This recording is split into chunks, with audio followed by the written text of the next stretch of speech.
Hello everyone, it's Lurgs here and welcome to my channel, and today the Range Rover key fob and all the different functions that it can perform.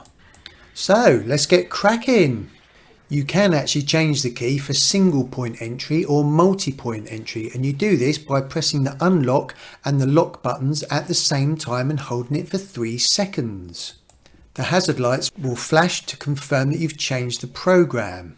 To change the program back, you can just hold those buttons for 3 seconds again. If programmed for multi-point entry, just pressing the unlock button unlocks all the doors and the tailgate. In single point entry, pressing the button once will just unlock the driver's door. Pressing it again will then unlock the passenger doors and the tailgate. And there is a link above now about how to check the tyre pressures on your Range Rover from the comfort of your driver's seat. If you hold the unlock button down for over 3 seconds, it will unlock all the doors and the tailgate and also lower all the windows, which is really handy if it's a really hot summer's day.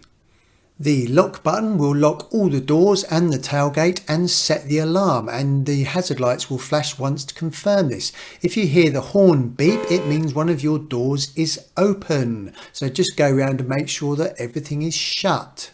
If you're walking up to the vehicle and it's dark, you can press the headlight button and all their headlights will light up, just to give you a bit of extra vision when you're coming up to the vehicle. Now they will stay on for approximately 30 seconds. If you want them to turn off again, just press that button again. Pressing this will unlock the tailgate and also raise the powered tailgate. And there's a link above now about how to use the tailgate and set a specific height on it. To operate the panic alarm, so if you're coming back to the vehicle and you're being chased by a load of thugs, you can hold this hazard button down for 3 seconds or press it 3 times within 3 seconds and all hell will break loose. We've got hazard lights flashing, the horn blowing and the siren blaring. To cancel that feature, just hold that button down for 3 seconds again.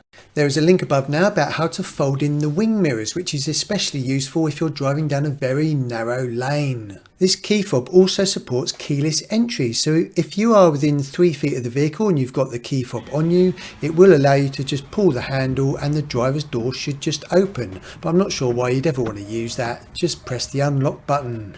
And the final thing to show you on the key fob is the emergency key blade. So if you cannot get into the vehicle because the battery's died or the button's not working, you can prise off the right hand side of the key fob, take out this emergency key blade, pop off that cover, and then you've got access to the actual key lock. So you can unlock the car, get inside the car, put the smart key up against the steering wheel, and then you should be able to start the motor.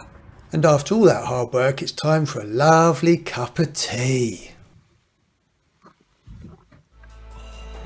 If you found that video useful, please subscribe by pressing this button down here. I really do appreciate you visiting my channel, guys and girls.